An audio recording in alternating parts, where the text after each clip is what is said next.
Now let us solve a numerical on regenerative Rankine cycle. The numerical goes this way. A regenerative cycle operates with steam supplied at 30 bar and 300 degrees Celsius and condenser of 0.08 bar.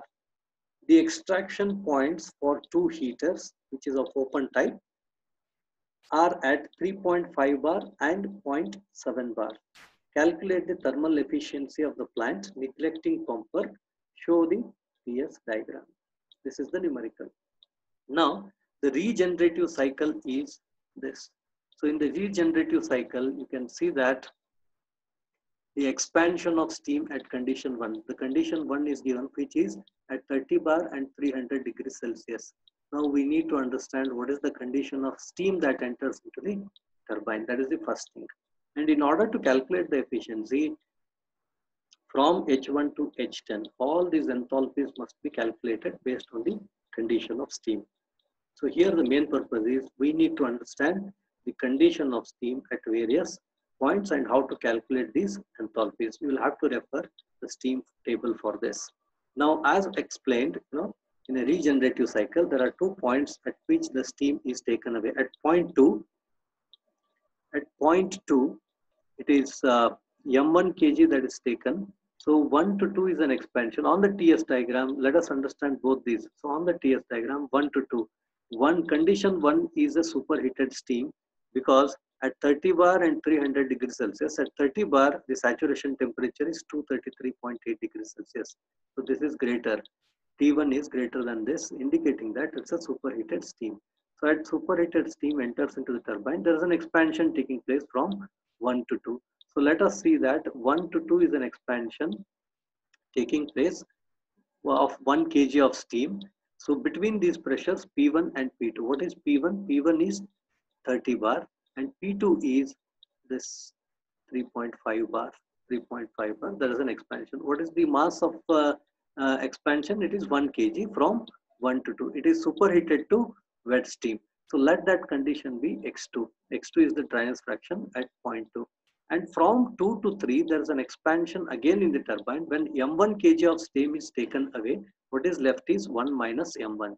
1 minus M1 expands from 2 to 3. And let it again be a wet steam. Let the dryness fraction be X3. Now at this point, M2 kg is taken away. M2 kg. So what is left now? 1 minus M1 minus M2. That expands from 3 to 4. And the pressure is from P3 to P4. Now this is 3.5 bar. 3.5 bar to 0.7 bar. 0.7 bar to 0.08 bar. So thus there is an expansion taking place. 1 to 2 expansion, P1 to P2, 2 to 3 and 3 to 4. So these are the 3 expansions taking in the turbine, but the mass is different. 1 to 2, 1 kg, 2 to 3, 1 minus M1 and 3 to 4, 1 minus M1 minus M2. At 4, 1 minus M1 minus M2 kg of steam comes out at 4 and enters into the condenser, gets condensed to 5, and 5 to 6 there is a pump work. 6 to 7 heat is added in heater 2, and 7 to 8 is a pump work. 8 to 9 is the heat that is being added here.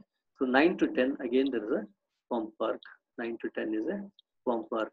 So here in the numerical it is given that neglect this pump work. That means 5 to 6 these two are only 1 point. 7 to 8 these two are 1 point. 9 to 10 these are 1 point. That means enthalpy at 9 equal to 10, enthalpy at 7 equal to 8, enthalpy at 5 equal to 6. So that is what is the meaning of this neglecting pump work. Let us calculate the enthalpy at various points. Let us begin calculation at point 1. Point 1 is a superheated steam. So before that, we know that the thermal efficiency is calculated by this WT minus WP divided by Q1. When this pump work is neglected, it is only WT, work output from the turbine, divided by the heat supplied in the boiler. So this is again given by in terms of the enthalpies. Expansion H1 to H2, 1 kg of steam.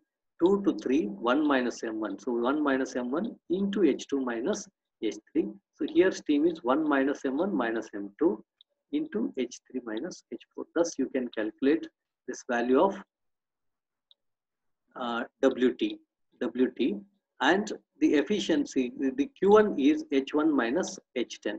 Q1 is H1 minus H10. So actually this is efficiency. So this value is WT divided by Q1. Q1 is H1 minus H10. So this value must be efficiency, not WT, is efficiency. So thus you have to compute all these values. H10 cannot be directly computed. Other values like 5, 8 and 5, 7 and 9 must be computed in order to find the value of H10. So thus H1 to H10 must be computed in order to find the thermal efficiency. Now let us begin with the first part. So here at point 1, what is the enthalpy H1 that can be calculated is a superheated steam. We'll have to refer enthalpy of superheated steam table corresponding to 30 bar and 300 degrees Celsius. What is the enthalpy? 2995.1 kilojoules per kg. Now using this concept of 1 to 2 is isentropic expansion, 2 to 3 is isentropic expansion, 3 to 4 is isentropic expansion. So that means S1 equal to S2 is equals to S3 is equals to S4. So we can use this to find the dryness fraction, and then we can find out the values of the enthalpies at 2, 3 and 4. So that is what is being done. So S1 will have to refer the enthalpy of entropy of superheated entropy steam table must be referred for 30 bar and 300 degrees Celsius. Its value is 6.542 kilojoules per kg Kelvin. Now S1 is equals to S2. So that means S2 is a wet steam. It is SF2 plus X2 into SFG2. What is the pressure over here? This is 3.5 bar. So we'll have to refer this 3.5 bar for wet steam. Wet steam at 3.5 bar. SF2 and SFG2 values are referred from the steam table. Substitute here. This is S1 is equals to S2. This is 6.542 is equals to 1.727 plus X2 into 5.212. Okay, so thus you can find this value of X2, which is 0.923. That means wet steam at 0.2 has a dryness fraction of 0.923. Okay, so using this, what is the value of H2? H2 is equals to HF2 plus X2 HFG2. So these values are again referred for 3.5 bar from the steam table, and these are the values. Substitute, you get this value of H2. Okay. So now S2 is equals to S3, but you see this is also wet steam. It is SF3, X2, SFG3, but corresponding to 0.7 bar. 0.7 bar now. Now for 0.7 bar, you'll have to refer the steam table, find these values of the entropy. Substitute, you'll get the value of X3 as 0.85. And finally, H3 is equals to HF3 plus X3, HF3. So these values are referred at 0.7 bar, and substitute, you'll get this value of H3. Now S3 is equals to S4, SF4 plus X4 into SFG4. So this is 0.08 bar. At this, you can refer the values from the steam table. These are the values. Substitute, you'll get the value of X4. Then H4 is equals to HF4 plus X4, HFG4. Substitute these values. Again, these are at 0.08 bar only. So substitute these values, or you get this value of H4. Thus, you can find out the enthalpy of superheated steam, wet steam at 2, wet steam at 3, wet steam at 4. So dryness fraction has to be found out for the wet steam by using the isentropic expansion S1 equal to S2, equating the entropies. And finally, after finding the dryness fraction, you are going to find this value of H2, H3 and H4 for wet steam like this. So once you find out this value of H4, next is you have to find this value of H5. H5 is nothing but the HF value corresponding to this pressure of 0.08. From the steam table, its value is 173.9. So the same value, so 173.9. So H5 is known. So since pump work is neglected, H5 must be equal to H6. Now how do you find this value of H7? So H7 is corresponding to this pressure of 0.7 bar. 0.7 bar. What is the corresponding HF value, which is 376.8, corresponding to 7 bar, 0.7 bar. Now, thus you find out this H7 is equal to H2 because this pump work is neglected. Now H9 is equals to, it is at this pressure of 3.5 bar. Refer the steam table, find the corresponding HF value, which is 584.3 kilojoules per kg at 3.5 bar.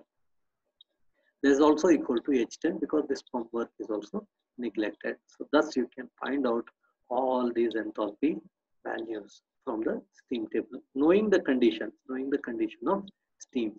So since neglecting pump work has been said, so it is using this process so that we can equate these two and find out all these values. So H5 equal to H6, H7 equal to H8, and H9 equal to H10. Thus all the enthalpy values are computed from this. Next,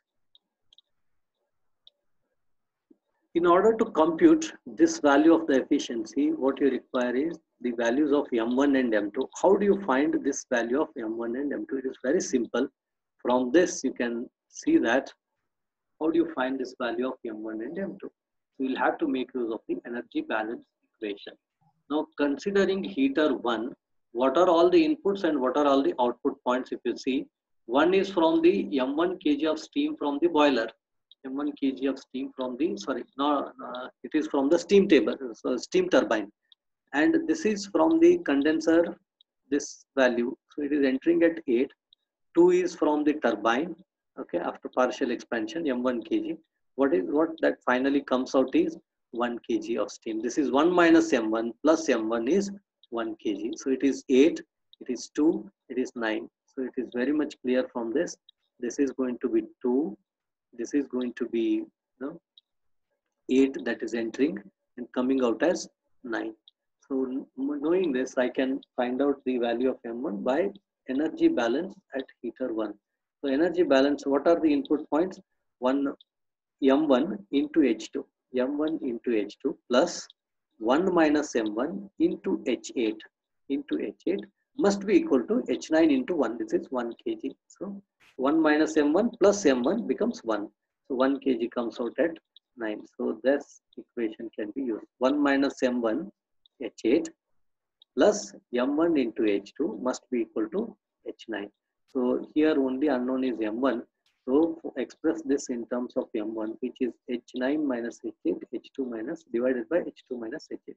Substitute these values already computed to find this value of M1, which is 0.095 kg. Similarly, energy balance equation can be written for heater number 2. So what are the input points? This is 6 from the condenser and pump. This is at condition 6, it enters. What is the amount of substance, working substance? It is 1 minus M1 minus M2. So from the turbine, it is at 3. M2 kg of steam is entering over here. So M2 plus 1 minus M1 minus M2. What comes out is 1 minus M1. Then you add these two values. So this is at 6, this is at 3, this is at 9. So I can write M2 H3 plus 1 minus M1 minus M2 into H6 is equals to 1 minus M1 into H7. So now rearranging these terms, 1 minus M1 over here, 1 minus M1 over here into H6. So I can club these two terms and M2 into H3 minus M2 H6. Okay. So 1 minus M1 into H6, 1 minus M1 into H7. So I'll get these on one side. And this is M2 if I take common from these two, what I get is H3 minus H6. Finally, M2 is 1 minus M1 into H7 minus H6 divided by H3 minus H6. All these values can be computed. This M1 is already computed. You substitute these values. Finally, what you get is 0.086 kg. Thus, you compute this value of M2. So once all enthalpies, M1 and M2 values are known, finally, it's substitute W net by Q1, which is WT by Q1. Substitute all these values. So this is H1 minus H2 into 1 plus 1 minus M1 into H2 minus H3 plus 1 minus M1 minus M2 into H3 minus H4 divided by heat supplied is H1 minus H10. Substitute all these values, comes out to be 35.89%. Nearly 36% is the efficiency. Thus, you can compute the efficiency in case of a regenerative cycle. So here, two steps are very, very important. The first step is how do you compute the enthalpies at various points. Second is how do you find these values of M1 and M2. So if you can find out these two, so efficiency can be found out very easily by way of this.